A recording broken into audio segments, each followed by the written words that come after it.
Cerita rakyat Sulawesi Tengah, legenda Putri Duyung. Nyam, ikan ini lezat sekali, kata si sulung. Ibu tersenyum mendengar ucapan anaknya.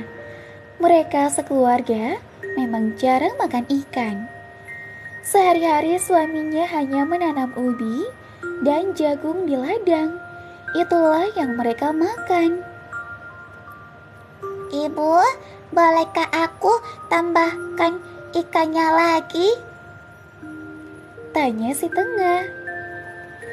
Boleh saja nak, makanlah sampai kenyang, jawab ibu sambil menyuapi si bungsu. Sang ayah diam saja.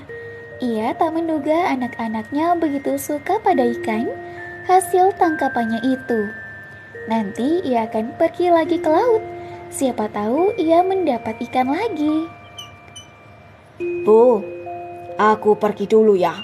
Sisakan 1 ekor ikan untuk makan siangku nanti. Sesudah ke ladang, aku akan ke laut sebentar. Siapa tahu aku bisa mendapatkan ikan. Pamitnya pada ibu. Ibu mengangguk mengiyakan dan berangkatlah sang ayah ke ladang. Setelah ayah pergi, ibu membereskan rumah. Ia menyimpan sisa ikan dan nasi ke lemari makan. Ketiga anaknya asyik bermain. Mereka berkejar-kejaran dan berteriak-teriak dengan riang. Ibu itu tersenyum melihat tingkah laku anak-anaknya. Dalam hati ia bersyukur hari ini bisa memberikan sedikit makanan enak pada mereka. Hari menjelang siang ketika si bungsu merengek. Bu, aku lapar. Aku mau makan nasi dan ikan seperti tadi pagi. Rupanya ia lapar setelah lelah bermain dengan kedua kakaknya. Jangan nak, lebih baik kau makan ubi rebus saja. Ayo, sini ibu ambilkan. Tidak mau. Aku mau makan nasi dan ikan.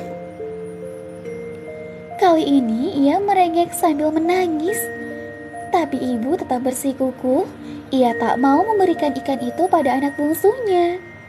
Ia tahu benar tabiat suaminya. Jika sudah berpesan, harus dilaksanakan. Karena permintaannya tak dikabulkan, maka si bungsu menangis berguling-guling di tanah sambil meraung-raung. Ibu, aku lapar. Mau makan dengan ikan. Tak tega melihat keadaan itu, akhirnya ibu mengalah. Ia menyuapkan nasi dan ikan pada si bungsu. Si sulung dan si tengah yang melihat adiknya makan ikan, ikut meminta pada ibu. Mereka pun makan ikan sisa dari adiknya yang bungsu. Apa yang terjadi kemudian? Iya, tak ada lagi secuil ikan pun untuk ayah. Ikan yang disimpan ibu habis tak bersisa. Apa boleh buat? Aku akan menjelaskannya pada suamiku nanti, kata ibu dalam hati. Sang ayah pulang dari laut. Kali ini ia tak berhasil mendapat ikan seekor pun. Ia sangat kesal. Apalagi ubi di ladangnya juga dirusak babi hutan. Istriku, aku sangat lelah dan lapar. Tolong siapkan makan siangku. Pintanya pada ibu. Loh, mana ikan sisa sarapan tadi? Bukankah aku sudah bilang untuk misakan 1 untukku? Tanyanya ketika melihat istrinya hanya menghidangkan ubi rebus. Iya bang, aku tadi sudah simpan. Tapi apa boleh buat? Anak-anak lapar dan minta makan lagi. Akhirnya ikan itu habis dimakan mereka. Apa? Teganya kau melakukan ini pada suamimu? Aku bekerja keras seharian dan kau menghabiskan semua ikan yang kutangkap dengan susah payah. ibu hanya terdiam. Ia paham benar watak suaminya yang pemarah. Ia minta maaf dan berjanji akan menuruti pesan suaminya. Tapi berulang kali ibu meminta maaf, sang suami tetap saja mengomel dan menghardiknya dengan kata-kata yang tak pantas. Hati ibu sakit sekali, sehingga ia memutuskan untuk meninggalkan rumah. Ia tak tahan lagi pada perlakuan suaminya. Keesokan paginya, ketika ketiga anaknya bangun, mereka bingung mencari ibunya. Ayahnya hanya mengidikan bahu ketika mereka bertanya kemana ibunya. Mungkin ke laut untuk mencari ikan untuk kalian. Bukankah kalian sangat menyukai ikan? Jawab sang ayah tak peduli. Lalu ketiga anak itu pergi ke laut. Mereka berteriak-teriak memanggil ibunya. Ibu! Ibu! Ibu di mana? Si bungsu lapar, Bu. Ia mau menyusu. Tiba-tiba muncullah ibu dari arah laut lepas. Ia membawa beberapa ekor ikan di tangannya. Ia segera memeluk ketiga anaknya dan menyusui si bungsu. Pulanglah kalian. Bawa ikan ini untuk makan siang kalian. Ibu tidak ikut pulang. Nanti ibu akan menyusul kalian. Ketiga anak itu pulang sambil membawa beberapa ekor ikan. Si sulung memanggang ikan itu untuk lauk makan siang mereka. Hari sudah sore. Ibu belum juga pulang. Ketiga anak itu bertahan menunggu ibunya hingga larut malam. Tapi ibu tak juga pulang. Akhirnya mereka tertidur, sedangkan sang ayah tak peduli sedikit pun dengan keadaan istrinya. Keesokan harinya, ketiga anak itu kembali ke laut. Mereka memanggil-manggil ibunya. Ibu di sini, Nak. Kemarilah kalian. Terdengar suara ibu menjawab panggilan mereka. Ketiga anak itu terkejut melihat ibunya. Wajahnya memang wajah ibu mereka, namun badannya sungguh mengerikan. Badannya penuh sisik dan tidak berkaki. Si ibu memiliki ekor sama persis seperti ikan. Si bungsu menangis keras melihat ibunya. Ia bahkan menolak untuk disusui. Si sulung marah. Kau bukan ibu kami. Kau pasti ikan yang mencelakai ibu kami. Ibu. Ibu. Di mana ibu? Percayalah, Nak. Aku ini ibumu. Ibu berubah seperti ini karena bertekad untuk tinggal di laut. Ibu sudah tidak tahan dengan perlakuan ayah kalian. Si ibu mencoba menjelaskan, namun ketiga anaknya bergeming. Mereka malah meninggalkan ibunya dan pulang ke rumah. Hati wanita yang saat ini berubah wujud menjadi manusia setengah ikan sangat hancur. Ia tidak menyangka keputusannya akan memisahkannya dengan anak-anak yang sangat dicintainya. Ia hanya bisa menangis dan kembali ke laut. Sejak saat itu, dia dikenal dengan nama ikan duyung. Karena kecantikannya, banyak juga orang yang menyebut Putri Duyung.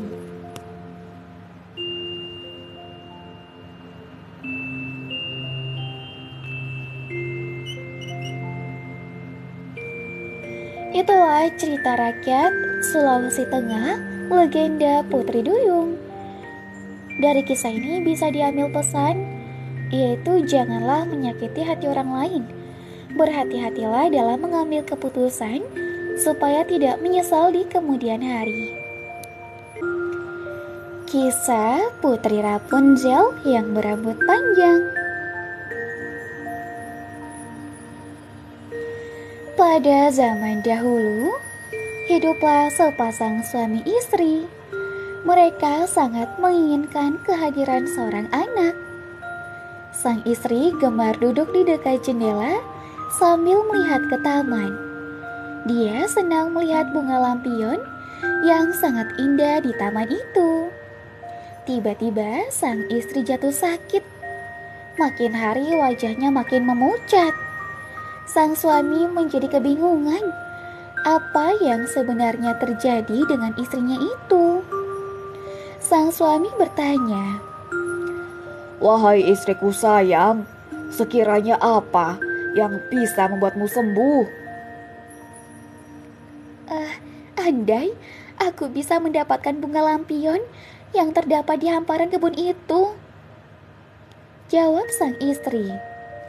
Karena kecintaannya terhadap sang istri, sang suami menuruti kemauan istrinya. Setiap malam, dia memanjat ke dinding taman untuk memetik bunga lampion itu. Setelah mendapatkannya, ia memberikan bunga itu kepada istrinya. Suatu malam, saat sang suami hendak mengambil bunga lampion seperti biasanya, tiba-tiba muncul seorang penyihir. Berani sekali kamu mengambil lampion-lampion milikku tanpa seizinku. Gertak si penyihir dengan keras membuat sang suami takut.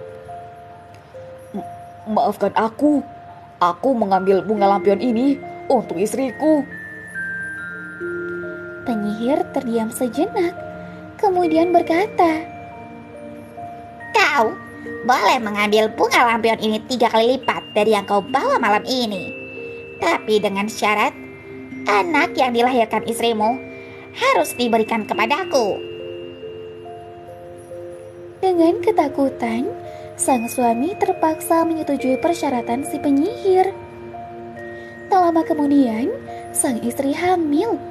Setelah beberapa bulan mengandung, lahirlah bayinya. Bayi cantik tersebut diberi nama Rapunzel. Namun, kebahagiaan sang suami dan sang istri seketika lenyap ketika datang si penyihir pemilik bunga lampion. Tanpa menunggu waktu lama, si penyihir segera membawa Rapunzel. Sang suami dan sang istri terpaksa melepas kepergian Rapunzel dengan sedih. Rapunzel tumbuh menjadi gadis yang amat cantik. Sayangnya, dia dikurung oleh si penyihir di menara yang amat tinggi yang terletak di hutan. Menara itu tidak memiliki tangga ataupun pintu. Hanya ada jendela yang sangat kecil di sana. Ketika si penyihir hendak naik ke menara, dia akan berdiri di bawah menara dan berseru, Rapunzel, Rapunzel, cepat, ulurkan rambutmu ke bawah untukku. Panggilan itu sudah tidak asing lagi bagi Rapunzel. Dia hafal apa yang harus dilakukannya. Dengan segera, Rapunzel membiarkan rambutnya terurai hingga ke bawah. Rambutnya sangat panjang dan digunakan si penyihir untuk naik ke atas. Setiap hari, Rapunzel menghabiskan waktu dengan menyanyi. Sudah bertahun-tahun ia tinggal di menara. Dia merasa kesepian dan ingin keluar dari menara itu. Suatu ketika, ada seorang pangeran yang menyusuri hutan dengan menunggangi kuda. Saat itu, Rapunzel sedang bernyanyi dari menaranya. Suara Rapunzel yang merdu membuat pangeran menjadi penasaran. Pangeran pun menelusuri asal suara. Sampailah ia di menara tempat tinggal Rapunzel. Ketika melihat penyihir dari kejauhan, pangeran segera bersembunyi di belakang pohon.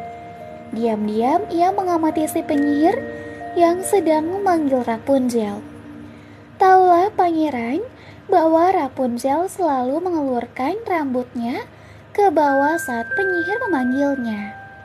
Keesokan harinya, pangeran melakukan hal yang sama. Ia memanggil Rapunzel dari bawah agar Rapunzel mau mengelurkan rambut indahnya. Awalnya, Rapunzel ketakutan dengan kehadiran pangeran. Tapi karena pangeran berniat baik dan berbicara dengan sangat ramah, ketakutan Rapunzel hilang. Setiap malam, pangeran menemui Rapunzel karena si penyihir datang di siang hari. Suatu ketika, pangeran mengutarakan niatnya kepada Rapunzel. Ia ingin Rapunzel menjadi istrinya. Rapunzel lalu bergumam, "Pangeran tampan ini akan menyayangiku melebihi ibu angkatku." Rapunzel pun menyetujui keinginan pangeran. Dia berkata, "Aku akan pergi bersamamu, pangeran, tapi aku tak tahu cara turun dari menara ini." Rapunzel dan pangeran berpikir cukup lama. Tiba-tiba Rapunzel mempunyai ide. Ia meminta pangeran membawa gulungan sutra untuk ditenunnya. Hasil tenunan tersebut dapat dijadikan tali untuk Rapunzel turun. Suatu hari, tak sengaja Rapunzel berkata kepada si penyihir, "Bunda, mengapa engkau lebih berat daripada pangeran?" Tentu hal itu membuat si penyihir marah. Ia langsung membawa Rapunzel ke sebuah gurun. Di sana, tanpa belas kasih, ia memotong rambut indah Rapunzel. Malam harinya, pangeran datang menemui Rapunzel. Tapi betapa terkejutnya pangeran ketika yang ditemuinya bukan orang yang dia cintai, melainkan si penyihir jahat. Kau tak akan pernah lagi bertemu dengan gadis bersuara indah itu. Aku akan membuatmu tidak dapat melihat dunia, agar kau selamanya tak bisa melihat Rapunzel. Dengan hati yang amat sedih, pangeran pergi meninggalkan menara. Sayangnya, saat pangeran turun, tak sengaja matanya tertusuk oleh duri. Benarlah kutukan si penyihir. Pangeran tidak bisa melihat lagi. Bertahun-tahun pangeran hanya bisa meratapi kesendiriannya. Ia berjalan tak tentu arah dan kebingungan. Tibalah pangeran di sebuah gurun pasir. Tiba-tiba pangeran mendengar suara yang tidak asing. Rupanya gurun pasir itu adalah tempat di mana Rapunzel ditinggalkan penyihir jahat. Rapunzel yang melihat sosok pangeran yang dicintainya segera beranjak menemui pangeran. Dia memeluk pangeran dengan penuh kasih sayang. Tak terasa air mata Rapunzel menetes menyentuh pangeran. Dengan air mata Rapunzel, pangeran dapat melihat kembali. Mata pangeran pulih seperti sedia kala. Pangeran pun segera membawa Rapunzel ke kerajaannya. Mereka lalu menikah dan akhirnya hidup bahagia. Itulah kisah Rapunzel, gadis yang berambut panjang. Terus berjuanglah untuk mendapatkan kehidupan yang lebih baik.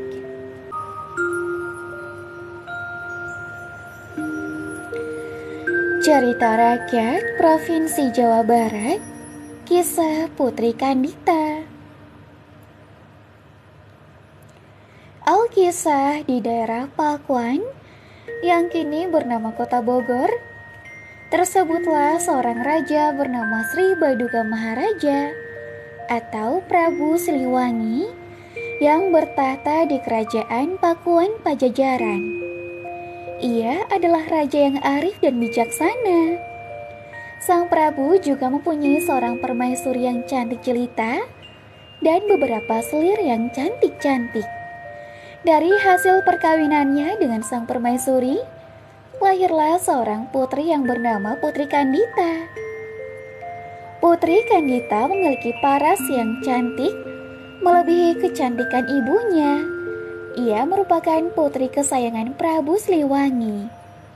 Ketika ia mulai dewasa, sifat arif dan bijaksana seperti yang dimiliki oleh sang ayah mulai muncul pada dirinya. Tidak mengherankan jika Prabu Siliwangi bermaksud mencalonkan Putri Kandita sebagai penggantinya kelak. Namun rencana tersebut ternyata tidak disukai oleh para selir dan putra-putrinya yang lain. Oleh karena itu, Mereka pun bersekongkol untuk mengusir Putri Kandita dan ibunya dari istana. Suatu malam, para selir Prabu Siliwangi dan putra-putri mereka mengadakan pertemuan rahasia di dalam istana. Bagaimana cara menyingkirkan Putri Kandita dan Permaisuri dari istana ini tanpa sepengetahuan Prabu? Tanya salah seorang selir. Kita harus berhati-hati, karena jika Prabu mengetahui rencana ini, maka kita semua akan binasa, ujar selir yang lain. Sejenak, suasana pertemuan itu menjadi hening. Semuanya sedang berpikir keras untuk mencari cara yang paling tepat agar rencana mereka dapat terlaksana tanpa sepengetahuan Prabu Siliwangi. Sekarang, aku tahu caranya. Apakah caramu itu? Aku mempunyai kenalan seorang dukun yang terkenal dengan kesaktian ilmu hitamnya. Dukun itu pasti mau membantu kita jika kita memberinya upah yang besar. Semua peserta rapat setuju dengan cara tersebut. Pada esok hari, para selir mengutus seorang dayang-dayang istana untuk menemui dukun itu di gubuknya di sebuah desa yang letaknya cukup jauh dari istana. Setelah menjelaskan maksud kedatangannya, utusan itu kemudian menyerahkan sejumlah keping uang logam emas kepada sang dukun. Tanpa berpikir panjang, sang dukun pun langsung menyanggupi permintaan para selir tersebut. Setelah utusan selir itu kembali ke istana, sang dukun segera melaksanakan tugasnya. Dengan ilmu hitam yang dimiliki, dukun itu menyihir Putri Kandita dan ibunya dengan penyakit kusta sehingga sekujur tubuh mereka yang semula mulus dan bersih timbul luka borok dan mengeluarkan bau tidak sedap. Prabu Siliwangi heran melihat penyakit borok itu tiba-tiba menyerang putri dan permaisurinya secara bersamaan. Ia pun segera mengundang para tabib untuk mengobati penyakit tersebut. Para tabib dari berbagai negeri sudah didatangkan, namun tak seorang pun yang mampu menyembuhkan penyakit Putri Kandita dan sang permaisuri. Bahkan penyakit sang permaisuri semakin hari semakin parah dan menyebarkan bau busuk yang sangat menyengat. Tubuhnya pun semakin lemah karena tidak mau makan dan minum. Selang beberapa hari kemudian, sang permaisuri menghembuskan nafas terakhirnya. Kepergian sang permaisuri benar-benar meninggalkan luka yang sangat dalam bagi seluruh isi istana, khususnya Prabu Siliwangi. Sejak itu, ia selalu duduk termenung seorang diri. Satu-satunya harapan yang dapat mengobati kesedihannya adalah Putri Kandita. Namun harapan itu hanya tinggal harapan karena penyakit sang putri tak kunjung sembuh. Keadaan itu pun tidak disia-siakan oleh para selir dan putra-putrinya. Mereka bersepakat untuk menghasut Prabu Siliwangi agar segera mengusir Putri Kandita dari istana. Ampun Baginda Prabu, izinkanlah hamba untuk menyampaikan sebuah saran kepada Baginda. Apakah saranmu itu, wahai selirku? Katakanlah. Begini Baginda, kita semua sudah tahu bahwa keadaan penyakit Putri Kandita saat ini semakin parah dan sulit untuk disembuhkan. Jika sang putri dibiarkan terus tinggal di istana, hamba khawatir penyakitnya akan membawa malapetaka bagi negeri ini. Mulanya, Prabu Siliwangi merasa berat untuk menerima saran itu karena begitu sayangnya kepada Putri Kandita. Namun karena para selir terus mendesaknya, maka dengan berat hati ia terpaksa mengusir Putri Kandita dari istana. Dengan hati hancur, Putri Kandita pun meninggalkan istana melalui pintu belakang istana. Setelah berhari-hari berjalan, Putri Kandita tiba di pantai selatan. Putri Prabu Siliwangi yang malang itu bingung harus berjalan kemana lagi. Di hadapannya terbentang samudra yang luas dan dalam. Tidak mungkin pula ia kembali ke istana. Aku letih sekali. Lebih baik aku beristirahat dulu di sini, keluh Putri Kandita seraya merebahkan tubuhnya di atas sebuah batu karang. Sang putri tampak begitu kelelahan sehingga dalam beberapa saat saja ia langsung tertidur. Dalam tidurnya ia mendengar sebuah suara yang menegurnya. Wahai Putri Kandita, jika kamu ingin sembuh dari penyakitmu, berceburlah ke dalam lautan ini. Niscaya kulitmu akan pulih seperti sedia kala. Ujar suara gaib itu. Putri Kandita pun cepat-cepat bangun setelah mendengar suara itu. Apakah aku bermimpi? Gumamnya sambil mengusap-usap matanya 3 kali. Setelah itu, sang putri mengamati sekelilingnya, namun tak seorang pun yang dilihatnya. Aku mendengar suara itu dengan sangat jelas, tetapi kenapa tidak ada orang di sekitar sini? Wah, jangan-jangan ini sebuah wangsit. Meyakini suara itu sebagai wangsit, Putri Kandita pun menceburkan diri ke laut. Sungguh ajaib, saat menyentuh air, seluruh tubuhnya yang dihinggapi penyakit kusta berangsur-angsur hilang, hingga akhirnya kembali menjadi halus dan bersih seperti sedia kala.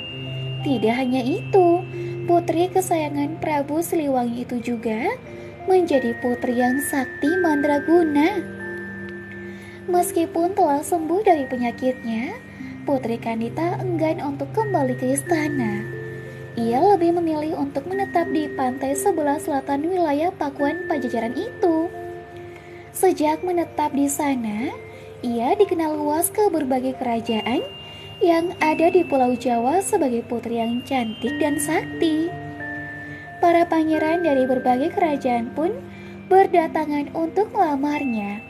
Menghadapi para pelamar tersebut, Putri Kandita mengajukan sebuah syarat, yaitu dirinya bersedia dipersunting asalkan mereka sanggup mengalahkan kesaktiannya, termasuk bertempur di atas gelombang laut yang ada di selatan Pulau Jawa. Namun jika kalah adu kesaktian itu, maka mereka harus menjadi pengikut Putri Kandita. Dari sekian banyak pangeran yang beradu kesaktian dengan Putri Kandita, tak seorang pun dari mereka yang mampu mengalahkan kesaktian sang putri. Dengan demikian, para pelamar tersebut akhirnya menjadi pengikut Putri Kandita. Sejak itulah Putri Kandita dikenal sebagai ratu penguasa Laut Selatan Pulau Jawa, dan dikenal juga dengan nama Nyi Roro Kidul. Demikian cerita Putri Kandita dari daerah Bogor, Jawa Barat. Pesan yang bisa diambil adalah bahwa orang yang teraniaya seperti Putri Kandita akan ditolong oleh Tuhan Yang Maha Kuasa. Orang yang memiliki sifat iri hati dan dengki seperti para selir dapat melakukan kejahatan apa saja demi mencapai cita-citanya, dan pasti orang yang seperti itu tidak akan bahagia hidupnya.